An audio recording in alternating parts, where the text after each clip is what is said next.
Jane Miller stood backstage, her hands trembling so badly she could barely hold the microphone. In 30 seconds, she would walk onto that stage in front of 12,000 people. And in 30 seconds, they would all see what everyone back home had always seen. A plain, ordinary woman with nothing special to offer. Or so she thought.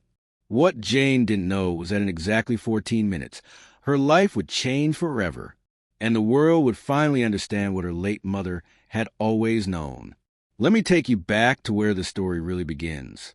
37 years earlier, in a small town called Millbrook, Connecticut, Jane Miller was born on a rainy Tuesday in October, the kind of day where the skies seemed to cry along with her first breath. Her mother, Dorothy, held her close in that hospital room and whispered something that would echo through the years to come. "You are extraordinary, my darling. One day, the whole world will see it." But the world didn't see it, not even close. Growing up, Jane was what people politely called average. Average height, average grades, average looks. But children aren't polite, and they gave her a different name entirely. Plain Jane. It started in 3rd grade when Sarah Henderson, the prettiest girl in class, pointed at her during recess and laughed. Look at plain Jane with her plain brown hair and her plain brown eyes. Even her name is plain. The nickname stuck like gum on a shoe. Through middle school, through high school, through every painful year trying to blend into the background and disappear. Jane learned to make herself smaller, quieter, invisible. She ate lunch in the library. She walked with her head down. She never raised her hand in class, even when she knew the answer. But there was one place where Jane felt different. One place where she felt alive. Her mother's music room. Dorothy Miller had been a piano teacher before Jane was born, and their small house was filled with the sound of music. Every evening after dinner, Dorothy would sit at the old upright piano, and Jane would curl up beside her on the bench. Together, they would play and sing, their voices blending in perfect harmony. In those moments, Jane wasn't playing. She was magic. "You have a gift, sweetheart," her mother would tell her, running her fingers through Jane's plain brown hair. "Your voice carries something special, something that comes from deep in your soul. Don't ever let anyone tell you otherwise." But Jane did let them, because when you hear something enough times, you start to believe it. High school ended, and Jane didn't go to college. Her family couldn't afford it. Her father, Robert, worked double shifts at the factory, but money was always tight. So Jane got a job at the local diner, serving coffee and burgers to people who barely looked at her. She was 22 years old, and her life felt like it was already over before it had truly begun. Then came the day that changed everything. Though at the time, it felt like the worst day of her life. Jane was 24 when her mother was diagnosed with stage 4 lung cancer. Dorothy had never smoked a day in her life. But sometimes the universe is cruelly random. The doctors gave her 6 months. She lasted 4. In those final months, Dorothy made Jane promise something. She gripped her daughter's hand with surprising strength for someone so frail and looked into her eyes with fierce determination. "Promise me you'll sing, Jane. Promise me you won't let your voice die with me. You were born with a gift, and I need to know it will live on." Jane promised, but it was a promise she wasn't sure she could keep. The funeral was small. Afterwards, Jane found herself alone in her mother's music room, surrounded by silence. The piano sat there like a tomb, its keys untouched. Jane hadn't sung a single note since her mother's diagnosis. Every time she tried, grief closed up her throat like a fist. But that day, something pulled her to the bench. She sat down, her fingers hovering over the keys. And then, barely a whisper at first, she began to sing. It was a song her mother had loved, an old hymn called Amazing Grace. But as Jane sang, something happened. The grief that had been crushing her chest began to transform. It flowed out of her, through her voice, turning pain into something beautiful and raw and achingly human. She sang for an hour. When she finished, her face was wet with tears, but for the first time in months, she could breathe. That night, Jane made a decision. She would honor her mother's wish. She would sing, but she had no idea where to start. For the next 2 years, Jane sang at every small venue that would have her. Open mic nights at coffee shops, talent shows at county fairs, birthday parties, nursing homes. She sang in front of 5 people, 3 people, sometimes just one bored bartender wiping down glasses. The response was always the same: polite applause, a few kind words, and then nothing. "You're good," people would tell her. "But you're just, I don't know, missing something." Jane knew what they meant. She was missing that spark, that star quality, that indefinable thing that separates the ordinary from the extraordinary. She was missing the very thing everyone back home had always said she lacked. She was 26 years old, working double shifts at the diner, singing to empty rooms at night, and wondering if her mother had been wrong about her after all. But then came Michael. Michael Chan was a music producer from New York, though you wouldn't know it by looking at him. He wandered into the diner one Tuesday afternoon, lost and looking for directions to the highway. Jane served him coffee and pie. He barely looked at her. Just another invisible moment in her invisible life. That evening, Jane was scheduled to sing at a small bar downtown. It was their weekly open mic night, and usually about 10 people showed up, most of them waiting for their own turn to perform. Jane sang 3 songs to a distracted audience, finished the scattered applause, and started packing up her guitar. "Excuse me." Jane turned to find the man from the diner standing behind her. "Michael, I'm sorry to bother you," he said, "but I need to ask you something. That last song you sang, did you write it?" Jane nodded.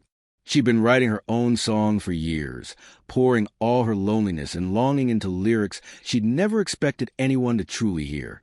Michael's expression was unreadable. "Can I hear it again? Just you and me, no crowd." Something in his voice made Jane sit back down. She picked up her guitar, took a breath, and sang. The song was called Invisible, and it was about every moment of her life when she felt unseen, unheard, unimportant. About being the girl everyone looked through rather than at. About carrying beauty inside that no one bothered to notice. When she finished, Michael was silent for a long moment. Then he said 6 words that would change everything. "I want to produce your album." Jane laughed. She actually laughed, because it seemed like a cruel joke. "I'm sorry, what?" "I'm a music producer," Michael explained. "I've worked with some of the biggest names in the industry. And I'm telling you right now, you have something that can't be taught. You have authenticity. Pain. Truth. Your voice isn't technically perfect, but it's real.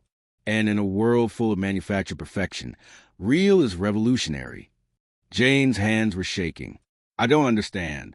People have been telling me my whole life that I'm ordinary, that there's nothing special about me." Michael smiled sadly. "That's exactly why your music is special. You sing for everyone who's ever felt ordinary, everyone who's ever been overlooked. That's not a small audience, Jane. That's most of the world." 3 months later, Jane quit her job at the diner. She moved to New York and spent 6 months in a recording studio, pouring every ounce of herself into an album. Michael pushed her, challenged her, believed in her when she couldn't believe in herself. They recorded 12 songs, each one a piece of Jane's hidden heart, finally brought into the light. The album was called Plain, because Jane had decided to reclaim the word that had haunted her all her life and turn it into something powerful. But here's the thing about the music industry. Talent isn't always enough. The album was released to silence. A few reviews, mostly positive but lukewarm. A few hundred downloads. The world, it seemed, wasn't ready to listen to Plain Jane. Michael arranged for her to perform at small venues, trying to build a following.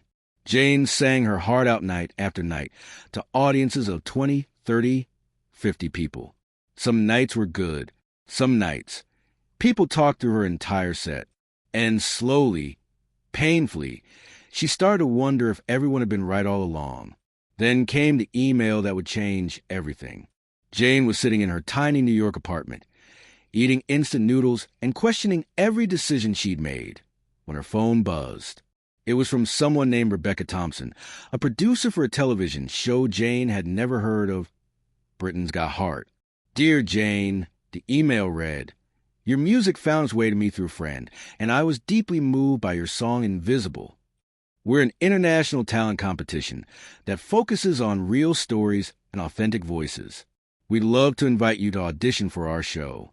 It airs in 15 countries and reaches an average of 40 million viewers per episode. I understand if you're skeptical, but I genuinely believe your story deserves to be heard. Please consider it. Jane read the email 5 times. Then she called Michael. It could be nothing, Michael warned. These talent shows chew people up and spit them out. But then again, it could be everything. The question is, are you ready for the world to see you? Jane thought about her mother, about the promise she'd made, about every person who'd ever made her feel small. Yes, she said, I'm ready. 2 months later, Jane found herself on a plane to London. She'd never left the United States before. She'd barely left Connecticut before moving to New York. And now she was about to walk onto one of the biggest stages in the world and sing in front of millions of people. The other contestants were exactly what she expected. Young, beautiful, perfectly polished performers with professional styling and years of training. Jane wore a simple blue dress she bought at a department store.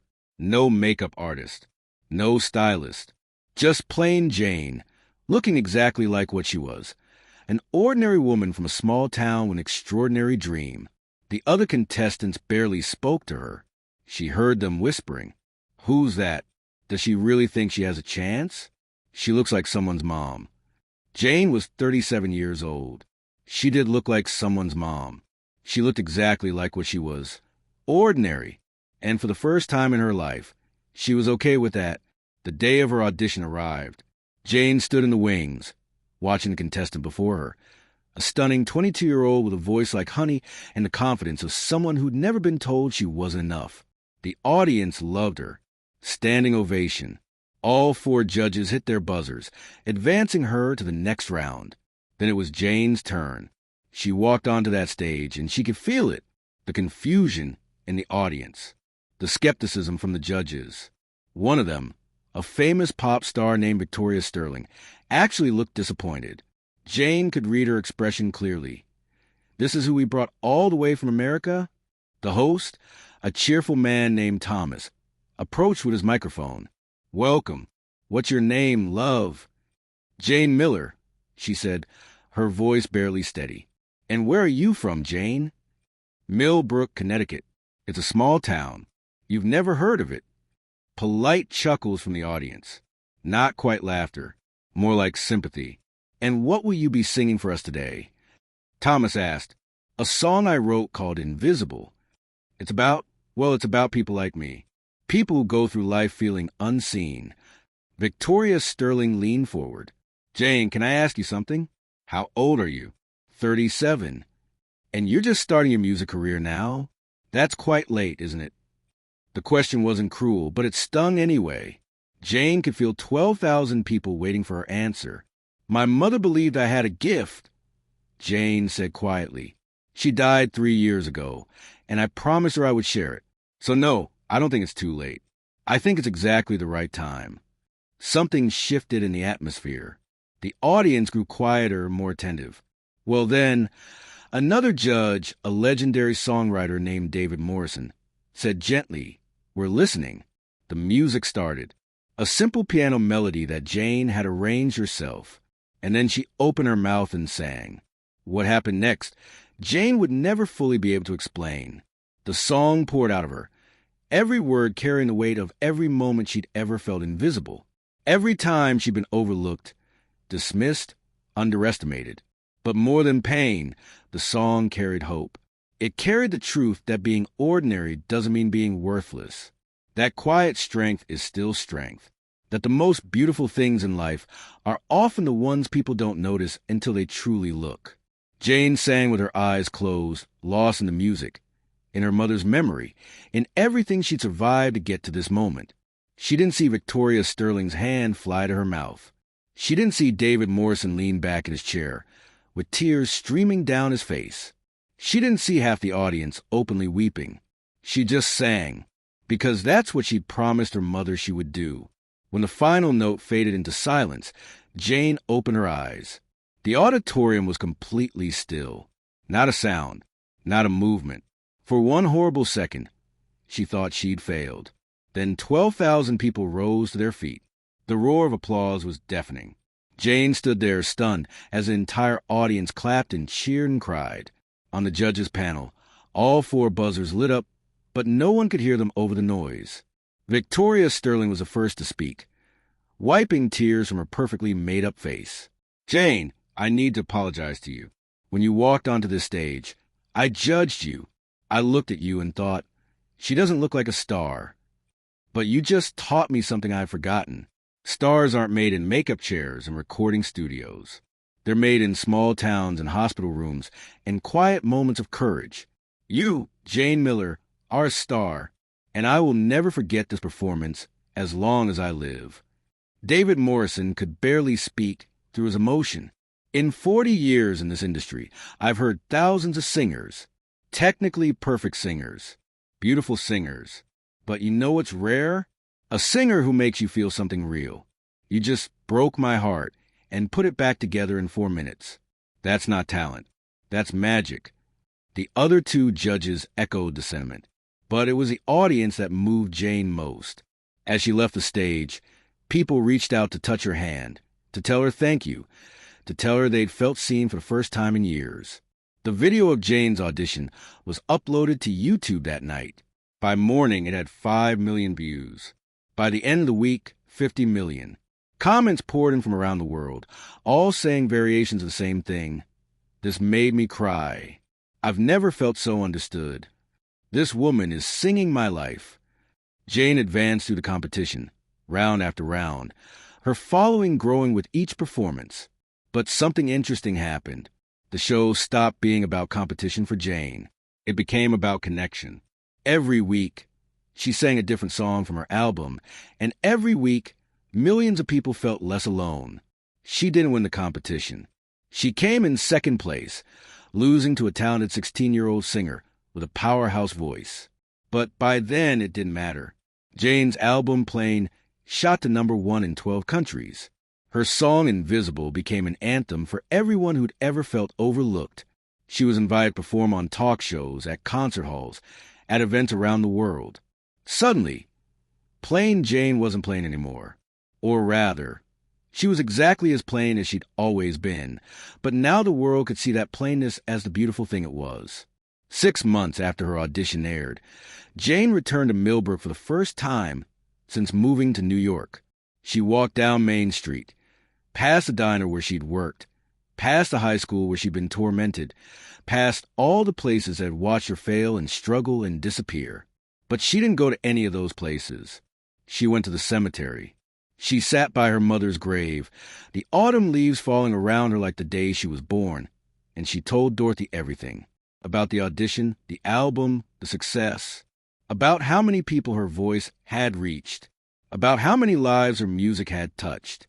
"You were right, Mom," Jane whispered, her hand resting on the cold headstone. "I wasn't ordinary. I just needed to find the courage to be extraordinary in my own way." As she sat there, her phone buzzed. It was Michael. "Jane, you need to see this. Now." She opened the link he'd sent. It was a news article with a headline, "Plain Jane's Invisible hits 1 billion streams. Becomes most played song of the year. 1 billion times. Someone had listened to her voice. 1 billion times. Someone had felt less alone because of her music. 1 billion times. The girl they called Plain Jane had made a difference." Jane laughed through her tears, looking up at the gray October sky. "We did it, Mom. We actually did it." Today, Jane Miller is 41 years old. She's released 3 more albums, all of them successful. She's won awards, performed at prestigious venues, collaborated with artists she used to dream about. But her favorite performances are still the small ones. The nursing homes, the hospitals, the schools where quiet kids sit in the back hoping no one notices them.